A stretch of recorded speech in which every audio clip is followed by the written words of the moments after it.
नमस्कार दोस्तों, कैसे हैं आप सब लोग। मैं राम मौर्य आज फिर आप सब लोगों का अपने इस वीडियो में स्वागत करता हूं। आप लोगों को केस के शॉर्ट शब्दों का मतलब आसान भाषा में बताने का एक छोटा सा प्रयास करने जा रहा हूं। आप लोगों को इस शॉर्ट टू लॉन्ग शब्दों की पहली श्रृंखला यानी पार्ट 1 पहले भी हमारे द्वारा बताया जा चुका है। हमारे चैनल में जाकर आप उसे आसानी से देख सकते हैं और अब आगे और कुछ नए शब्दों को हम सीखेंगे। तो चलिए आगे बढ़ते हैं और वीडियो की तरफ और सीखते हैं कुछ नए शब्द। जैसा कि पहले हम लोग कुछ नए शब्द सीख चुके हैं, उसी श्रृंखला में आज कुछ और नए शब्द सीखने का प्रयास करेंगे। तो हमारा पहला शब्द है CRMW।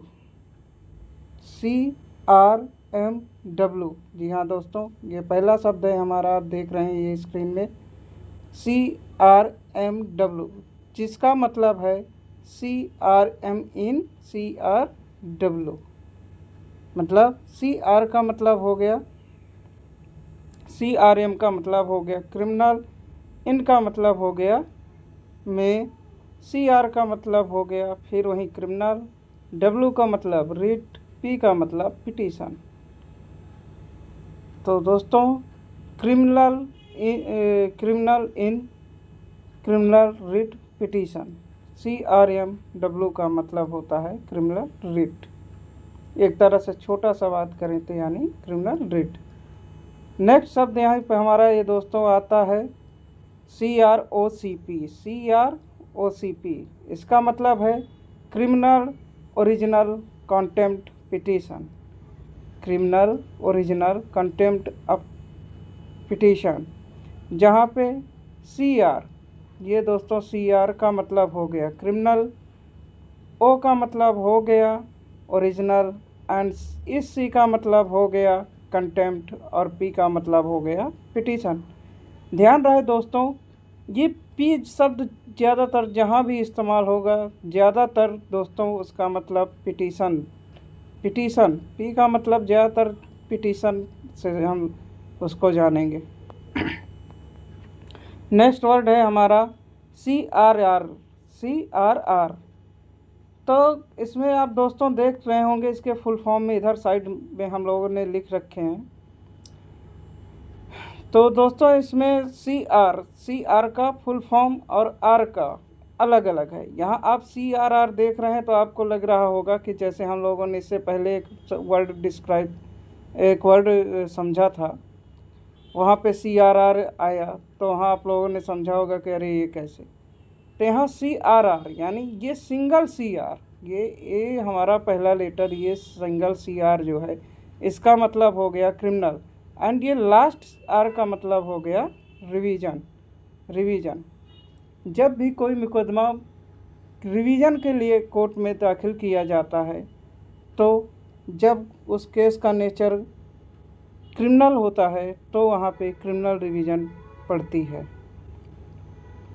नेक्स्ट है हमारा दोस्तों CRRF। तो इससे पहले हमने दोस्तों सीख रखा है CRR का मतलब क्या हुआ, क्रिमिनल रिवीजन। CRR का मतलब क्रिमिनल रिवीजन, यहाँ हमने ये देख रखा है क्रिमिनल रिवीजन, लेकिन जस्ट उसके नीचे देखिए दोस्तों आ रहा है CRR, यानी CRR का मतलब तो हम पहले ही समझ चुके हैं कि क्रिमिनल रिवीजन होता है। और ये ब्रैकेट में F का मतलब हो गया फैमिली कोर्ट। ये यहाँ फैमिली कोर्ट का मतलब दोस्तों कि जो भी परिवार से संबंधित मुकदमे जिस कोर्ट में देखे जाते हैं वो फैमिली कोर्ट के अंतर्गत आते हैं। अगला वर्ड है हमारा CRREF। तो यहाँ पे दोस्तों CR का मतलब, इस CR का मतलब जितना हमने सेलेक्ट कर रखा है, इतना का मतलब CR का मतलब हो गया क्रिमिनल। ये इतना दोस्तों इसका मतलब हो गया क्रिमिनल। और ये है हमारा CRREF, जहाँ CR का मतलब क्रिमिनल, और REF का मतलब हो गया रेफरेंस। तो यहाँ पे जैसे पूरा पढ़ें तो एक तरह से क्रिमिनल रेफरेंस। नेक्स्ट वर्ड है हमारा CRWP। ये बहुत ही कॉमन शब्द है जो कि ज़्यादातर हाई कोर्ट में यूज किया जाता है। हमारे देश में जितने भी हाई कोर्ट्स हैं वहाँ की पिटीशंस जो तैयार होती हैं, कोई भी केस या कोई पिटीशन तैयार होती है तो वहाँ पे ये कोई भी की बात करें तो जहाँ पे पिटीशंस होती हैं वहाँ पे CRWP की एक पिटीशन होती है या एक केस होता है जिसका फुल फॉर्म हम सामने देखेंगे। तो CRWP का मतलब हो गया, CR का मतलब तो हम दोस्तों पहले से ही समझ रहे हैं कि क्या होगा, क्रिमिनल। क्या होगा दोस्तों? क्रिमिनल। और W का मतलब होगा रिट और P का मतलब हो गया पिटीशन। जस्ट सामने हम देख सकते हैं criminal writ petition. Next word है CS मतलब होता है दोस्तों सिविल सूट। अब ये CS शब्द जो सिविल सूट होता है, ये ज़्यादातर सिविल सूट इस शब्द को हम देखते हैं कहाँ पे? सिविल कोर्ट में। कहाँ देखते हैं दोस्तों? सिविल कोर्ट, यानी हमारी जो लोअर कोर्ट होती हैं वहाँ पे हम लोग इसको देखते हैं, यानी सिविल कोर्ट में। क्या?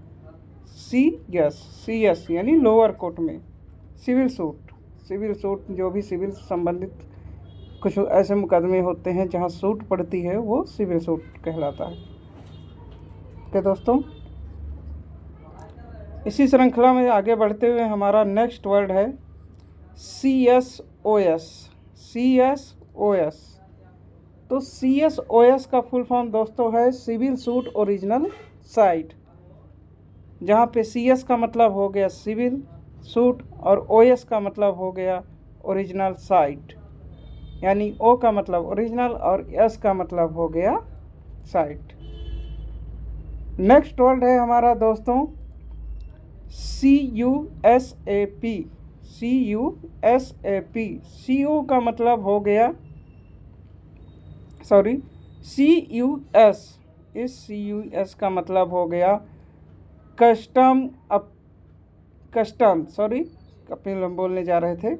CUS का मतलब हो गया कस्टम, और इस A का मतलब हो गया अपील, एंड इस P का मतलब ये A और P का मतलब हो गया अपील, यानी कस्टम अपील।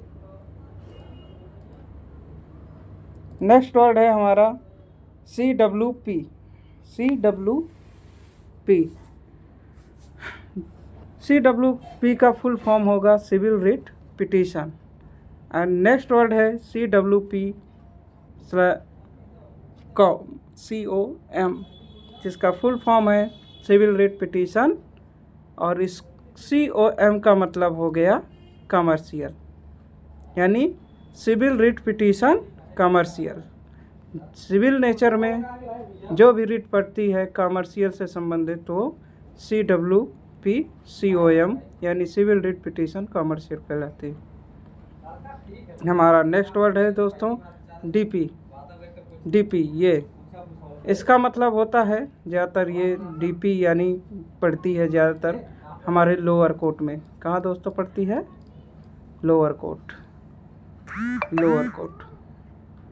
लोअर कोर्ट में DP यानी डाइवोर्स पिटीशन, जो कि हमारा पड़ता है कहाँ पे? फैमिली कोर्ट में। कहाँ दोस्तों? फैमिली कोर्ट में। नेक्स्ट वर्ड है हमारा EA। इसका फुल फॉर्म है एग्जीक्यूशन अपील। E का मतलब एग्जीक्यूशन, A का मतलब अपील। नेक्स्ट वर्ड है हमारा EDC। स्टेट ड्यूटी केस, यानी स्टेट ड्यूटी संबंधित जितने केस होते हैं उसका शॉर्ट फॉर्म EDC कहलाता है। नेक्स्ट है EDREF। State duty reference, state duty reference. तो ईटी का मतलब हो गया स्टेट ड्यूटी और आरईएफ का मतलब हो गया ये रेफरेंस। नेक्स्ट वर्ड है हमारा EFA, EFA execution first appeal, execution first appeal. Next word है EFA COM execution first appeal commercial.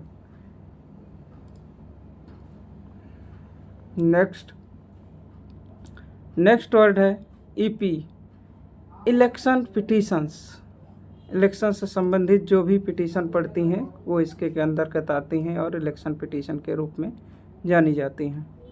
Next है EP com execution petitions commercial, execution petition commercial, जिसे अभी हम लोग पहले देख चुके हैं एक बार और दोबारा देख रहे हैं। नेक्स्ट है EPCOM एग्जीक्यूशन पिटीशन कमर्शियल, ये भी देख चुके हैं मैं भी। ESA नेक्स्ट वर्ड है हमारा नया एग्जीक्यूशन सेकंड अपील। और हमारा ये बहुत ही प्रचलन शब्द हमारे सामने आ रहा है दोस्तों, फर्स्ट अपील ऑर्डर, FAO, जिसे हम कहते हैं फर्स्ट अपील ऑर्डर। नेक्स्ट है FAO इन ब्रैकेट FC, इसको हम बोलते हैं first appeal order family court, यानी इस FC का मतलब क्या हुआ दोस्तों हमारा फैमिली कोर्ट। और FAOC जिसका मतलब होता है first appeal order custom and MTC। ये CUS का मतलब दोस्तों कस्टम से है। नेक्स्ट वर्ड हमारा है FAO CARB मतलब फर्स्ट अपील फ्रॉम ऑर्डर। इसको हम शॉर्ट में दोस्तों एक तरह से कहते हैं क्या, FAFO, क्या कहते हैं दोस्तों, फिर दोबारा जानेंगे कि इसको हम क्या कहते हैं। ज़्यादातर लोग इसको हाई कोर्ट वगैरह में FAO CARB इसको कहते हैं। जो हमारे पहला है FAO इसको कहते हैं, थोड़ा अच्छा से दिखाने के लिए दूसरा कलर ले रहे हैं।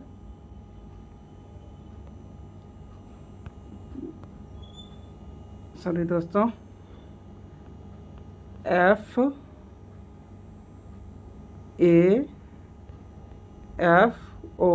यानी ज़्यादातर पिटीशंस कहते हैं कि FAFO की पिटीशन यानी first appeal from order, first appeal from order. अब यहाँ लास्ट में क्या लगाया दोस्तों, CARB, जहाँ पे CA का मतलब हो गया कमर्शियल और RB का मतलब हो गया आर्बिट्रेशन। नेक्स्ट वर्ड है FAOCOM जिसका फुल फॉर्म है फर्स्ट अपील फ्रॉम ऑर्डर, यानी FAO first appeal from order. CO का मतलब हो गया कमर्शियल। नेक्स्ट वर्ड है FAOICA जिसका मतलब है फर्स्ट अपील फ्रॉम ऑर्डर और ICA का मतलब हो गया इंटरनेशनल कमर्शियल आर्बिट्रेशन। इसी क्रम में नेक्स्ट वर्ड है दोस्तों FAOCOM first appeal from order commercial और FAOICA इसका मतलब है first appeal from order international commercial arbitration. And next word है FAOM first appeal order matrimonial. यहाँ पे इस एम का मतलब हो गया दोस्तों मैट्रिमोनियल। एंड नेक्स्ट वर्ड है GCR। GCR जहाँ पे G का मतलब गोल्ड, C का मतलब कंट्रोल और R का मतलब रेफरेंस, यानी गोल्ड कंट्रोल रेफरेंस होता है। नेक्स्ट है GSTR जहाँ पे G का मतलब जर्नल, S का मतलब सेल्स, T का मतलब टैक्स, R का मतलब रेफरेंस, यानी general sales tax reference. And next GTA gift tax appeal. Gift tax appeal, GTA का फुल फॉर्म है gift tax appeal. And next GTC का फुल फॉर्म है gift tax cases. Gift tax cases. Next GTR gift tax reference. GTR का full form है gift tax reference. And next GBATR यहाँ पे G का मतलब journal, BAT का मतलब बैट और R का मतलब रेफरेंसेस। नेक्स्ट N यानी INCOMP जिसका मतलब है INC का मतलब हो गया इनकम्प्लीट और O का मतलब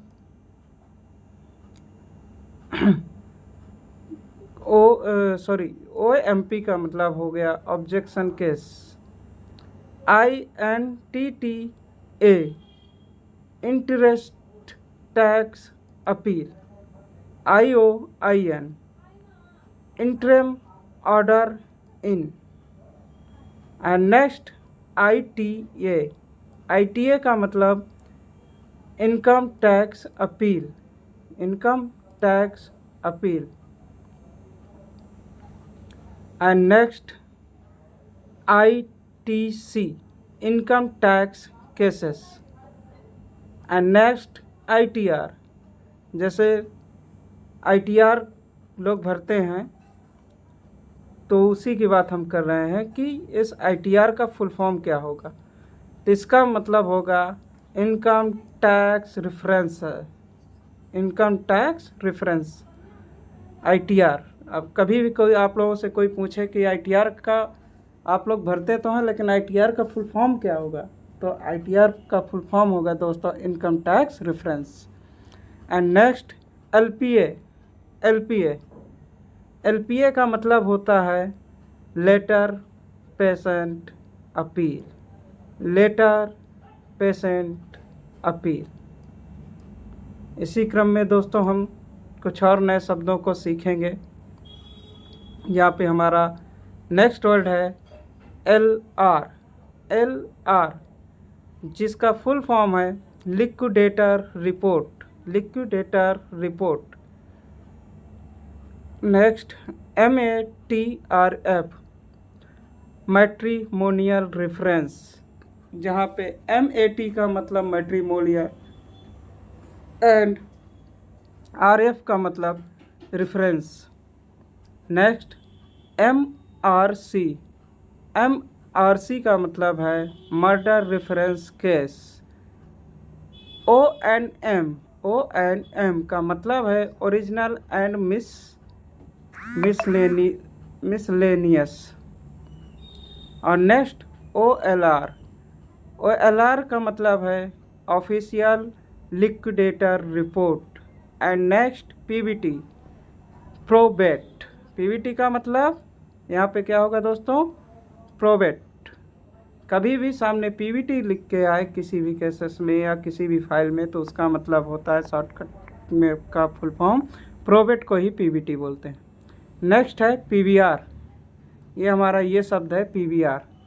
दोस्तों ये PBR सिनेमा वाले PBR की बात नहीं कर रहे हैं हम लोग। ये हमारा पहला यहाँ पे P का मतलब होगा PB और V का मतलब होगा वेट एंड R का मतलब होगा रिवीजन। नेक्स्ट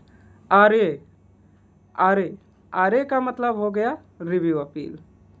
ये APPL का मतलब भी क्या होता है दोस्तों, जहाँ पे APPL ये शब्द लिख के आए वहाँ पे APPL का मतलब होता है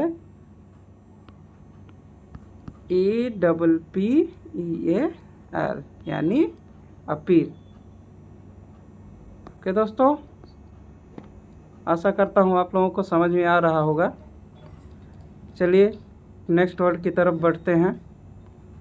नेक्स्ट वर्ड है RACA यानी रिव्यू इन कंपनी अपील। और नेक्स्ट वर्ड है हमारा RACP जिसका फुल फॉर्म है review in company petition. And next word है हमारा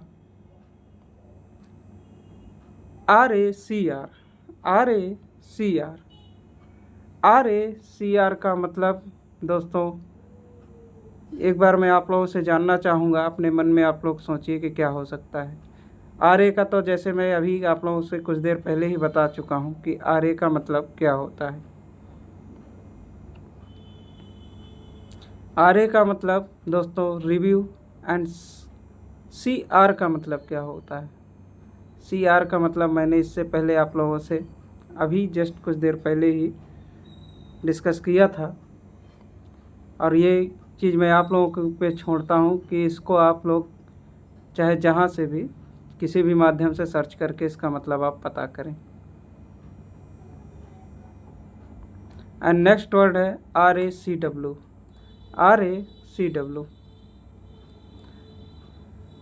रिव्यू इन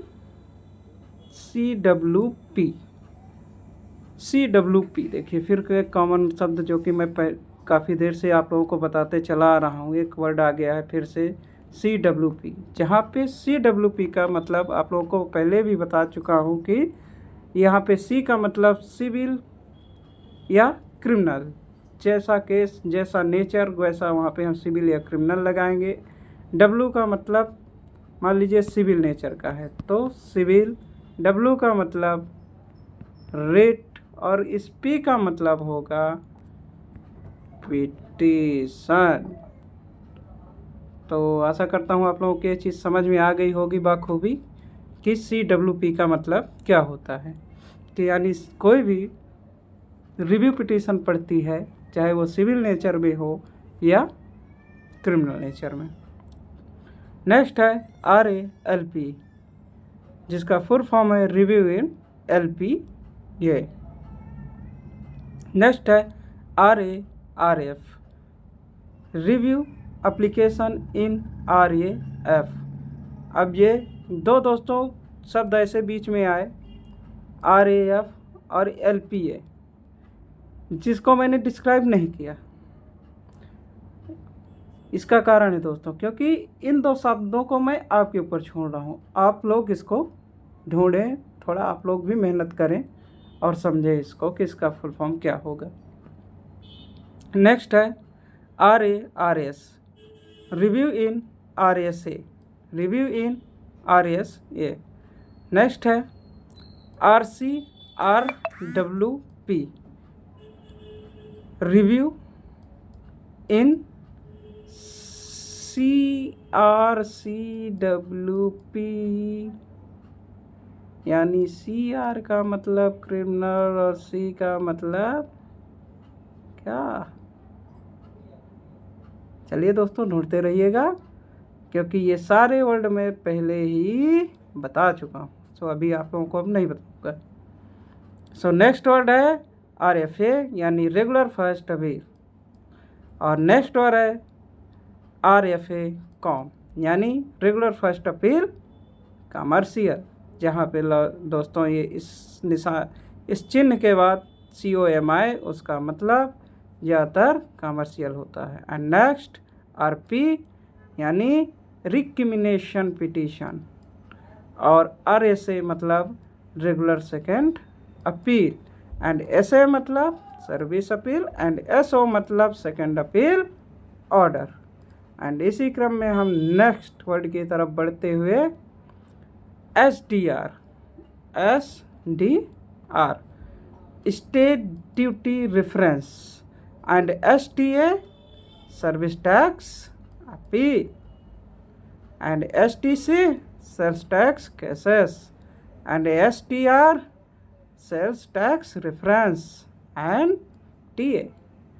TA बहुत ही कॉमन वर्ड है जो कि ज़्यादातर कोर्टों में यूज कर जाता है। टीए के केसेस ये होता है कि वकील साहब तुरंत बोल देते हैं यार एक टीए लिखनी है या एक टीए लिखवाना है, तो टीए करते तो रहते हैं, लेकिन टीए का मतलब जो सामने वाला पार्टी है उसकी समझ से परे रहता है। तो आप लोग कंफ्यूज ज़्यादा ना हो इसके लिए मैं बता रहा हूँ कि टीए का मतलब होता है transfer applications, and TA com का मतलब होता है ट्रांसफ़र एप्लीकेशंस और in field of commercial, and TC यानी टेकन ऑफ केसेस। क्या हुआ? लोग पूछते हैं कि आपका केस काज क्या हुआ, तो क्या बोलते हैं? टीसी यानी taken of cases. And next है टीसीआरएम। टीसीआरएम मतलब transfer criminal petition. And next UVA यानी यूटी वैट अपील। इस यूटी का मतलब दोस्तों का, अरे हाँ भैया वही जो आप समझ रहे हैं, स्टेट से संबंधित है, यानी यूनाइटेड टेरिटरीज। ऐसे मैं लिखता अच्छा हूँ, आप लोगों को समझ में आए या ना आए आप लोगों की प्रॉब्लम है, लेकिन मैं लिखता बढ़िया और मुझे अच्छा लगता है ऐसे लिखने, लेकिन आप लोग पढ़ लिया करिए, ठीक है। तो इस यूटी का मतलब आप लोग समझ गए हैं? समझने की कोशिश करिए, समझ जाएंगे बहुत जल्दी। चलिए नेक्स्ट शब्द है हमारा यूबीए। फिर देखिए यूटी आ गया, और यूटी तो मैं बता चुका हूँ, बैट आपको पता है, अपील आपको पता है। नेक्स्ट यूबीआर यानी वही territory VAT revision.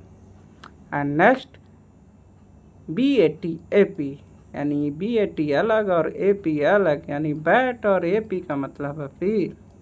And next VAT case यानी value added tax cases. And next VAT यानी BAT और रेफ यानी REF यानी VAT reference. And next WTA मतलब wealth tax appeal.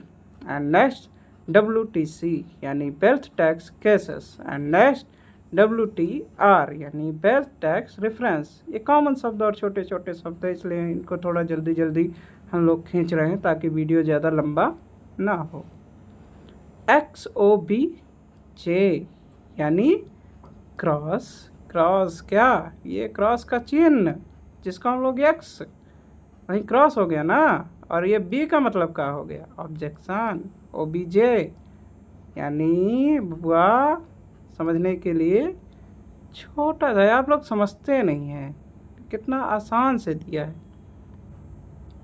XOBG cross objection कितना छोटा सा है, देखिए आप लोग इसको X पढ़ रहे हैं, लेकिन ये है क्या? क्रॉस का मार्क यानी मार्क ऑफ क्रॉस। तो ये हो गया क्रॉस, और OBG का मतलब ऑब्जेक्शन। एंड नेक्स्ट है XOBJC, और यहाँ पे X हमारा मैं बता चुका हूँ क्या हो गया? Cross mark. एंड O मतलब हो गया क्या? Objection. And OBJ objection. And C मतलब CR, ये दोस्तों CR आ गया। अब बताइए CR का मतलब क्या हो गया? क्रॉस ऑब्जेक्शन इन। अरे भैया इसका कई मीनिंग है, चाहे क्रिमिनल रिवीजन कह लीजिए चाहे क्रिमिनल कह लीजिए। और नेक्स्ट XOBJL यानी cross objection in LPA, okay. And next XOBJR यानी क्रॉस ऑब्जेक्शन इन RFA। और हमने RFA का फुल फॉर्म आपको बता चुके हैं। क्रॉस आपका ये चिन्ह है यानी निशान है या मार्क है। OBJ का मतलब ऑब्जेक्शन है और R का मतलब RFA है। और RFA का फुल फॉर्म हम ऑलरेडी आप लोगों को ऊपर बता चुके हैं। देन इसी क्रम में नेक्स्ट एंड लास्ट वर्ड है हमारा आज का XOBJ यानी क्रॉस ऑब्जेक्शन इन RSA। और यही आज आपका लास्ट एक तरह से होम ड्यूटी कहिए, होमवर्क कहिए या सेल्फ स्टडी का एक सबब मानिए। सो इस वर्ड का आपको सेल्फ ही पता करना है कि इसका मीनिंग क्या होगा। देन आज का टॉपिक हमारा समाप्त होता है और इसी तरह कुछ नई जानकारी के लिए मिलेंगे आप सभी लोगों से नए सेशन में। और मैं उम्मीद करता हूं कि आज आप लोगों को ये सेशन पसंद आया होगा। इसी क्रम में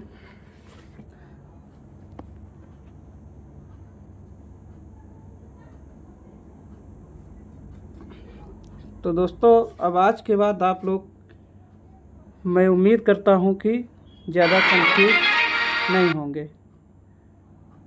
ज़्यादातर शब्दों को मैंने डिस्क्राइब कर दिया है और आगे भी आप लोग नए नए वर्ड सीखते रहेंगे।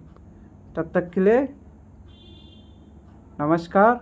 और चैनल को आप सब्सक्राइब करिए ताकि ऐसे ही वीडियोज आपको मिलते रहें। लाइक करिए, सब्सक्राइब करिए एंड ज़्यादा से ज़्यादा शेयर करिए। ओके, धन्यवाद। सबको सादर नमस्कार।